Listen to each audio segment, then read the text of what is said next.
You know, I've always had a great deal of respect. There's probably no person I respect more in the country or in recent history than my father. I think he was probably the most honest man in politics that we've ever seen in a generation.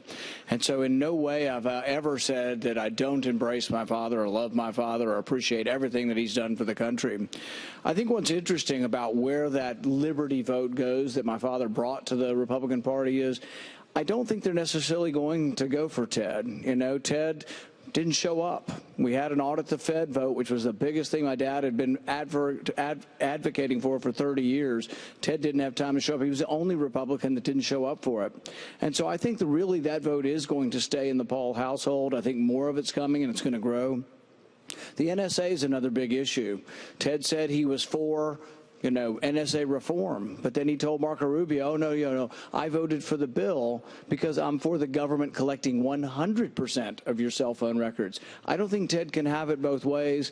They want to say they're getting some of the Liberty vote, but we don't see it happening at all. We think we're going to do very well in Iowa with the Liberty vote. The bulk collection of your phone data, the invasion of your privacy did not stop one terrorist attack.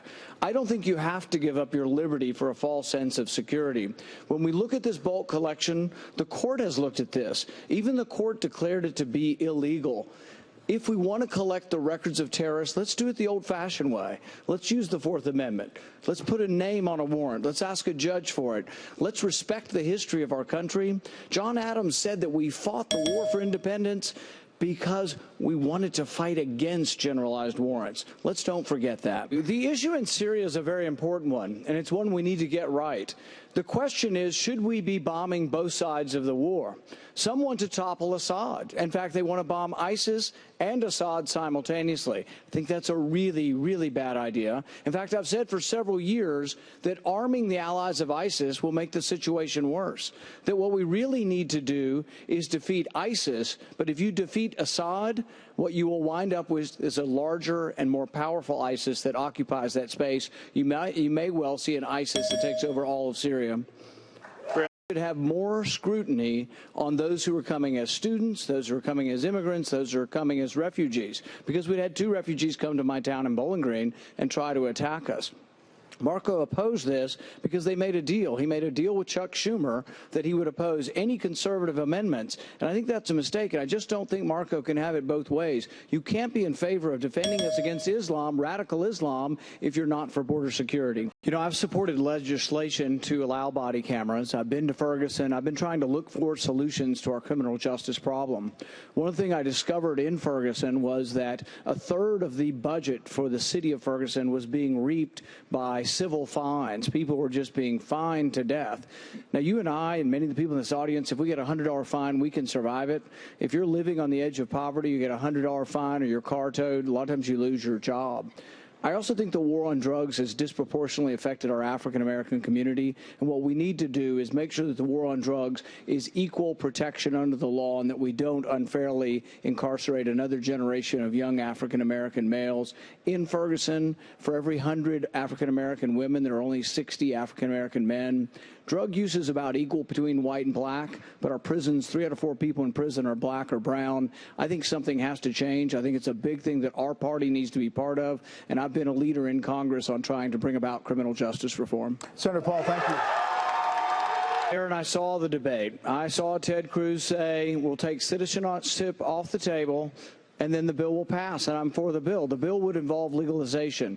He can't have it both ways. But what is particularly insulting, though, is that he is the king of saying, oh, you're for amnesty. Everybody's for amnesty except for Ted Cruz. But it's a falseness, and that's an authenticity problem, that everybody he knows is not as perfect as him because we're all for amnesty. I was for legalization. I think, frankly, if you have border security, you can have legalization. So was Ted, but now he says it wasn't so. That's not true. You know, I think abortion is always wrong. I've supported a variety of solutions, both state as well as federal. In fact, just last week, I introduced the Life at Conception Act, which would say that the 14th Amendment would defend an individual, even in the womb. But I think on the broader question of religion and politics, you know, I think liberty itself requires a virtue, requires a virtuous people. In fact, Washington said that democracy requires a virtuous people. Os Guinness, the theologian, said that liberty requires restraint, but the only restraint consistent with liberty is self-restraint. There's a lot packed into that statement. But the bottom line is we must have virtue. We must have a religious bearing as a nation. But government's not always going to save us, and it's not always going to come from government. But if we don't know right and wrong, I think we have lost our way. I think we come unmoored. And I think without the religious foundation that guides us all, I think we have a great risk of going horribly in the wrong direction. Sir, just yes or no? No, both a federal and a state approach. I have said that we could leave it to the states, but I've also introduced a federal solution as well. So the federal solution would be the Life at Conception Act, which is an act that would federalize the issue. But I've also said for the most part, these issues would be left back to the states. So there might be an occasion if we did overturn Roe v. Wade. Roe v. Wade nationalized the issue.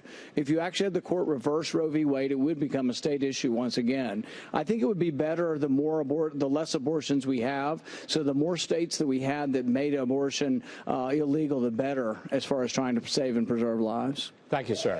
Gentlemen. Thanks for having me. It's great to be back. I'm an eye surgeon from Bowling Green, Kentucky. I miss doing eye surgery, still get to do a little bit. Did a couple of cataract surgeries over Christmas holidays, got to go to Haiti last year. I've gotten to do some incredible things, got to be on the floor of the Senate. It's just been amazing to me. But the thing that is most important to me and caused me to run for office is I'm worried about the country and how much debt we're adding. And I am the one true fiscal conservative who will look at all spending, and that's the only way we'll ever balance our budget. Thank you.